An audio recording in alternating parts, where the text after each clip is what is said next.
Scratch कीजिए, offer पाइए। जी हाँ, Aspire spoken English soft skill ने वाव कार्ड लॉन्च किया है, जिसमें आप 80% तक का डिस्काउंट पा सकते हैं। जल्दी कीजिए, ये ऑफर लिमिटेड है। एडमिशन कीजिए और 1 साल का ऑफर पाइए। अभी नहीं तो कभी नहीं।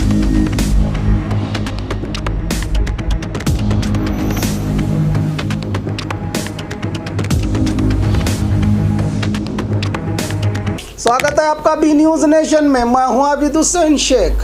एसएसएलसी स्टूडेंट्स के लिए फ्री पास का ऐलान किया सरकार ने। राज्य में होने वाले जुलाई 19 और 22 एसएसएलसी एग्जाम्स को आने वाले स्टूडेंट्स के लिए राज्य के एसआरटीसी विभाग के एमडी शिवयोगी कड़सद ने आदेश जारी किया है कि स्टूडेंट्स अपना हॉल टिकट दिखाकर घर से एग्जाम सेंटर तक मुफ्त में सफ़र कर सकते हैं। यह सिर्फ एग्जाम के दिन ही लागू होगा।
और खबरों के लिए देखते रहिए बी न्यूज नेशन।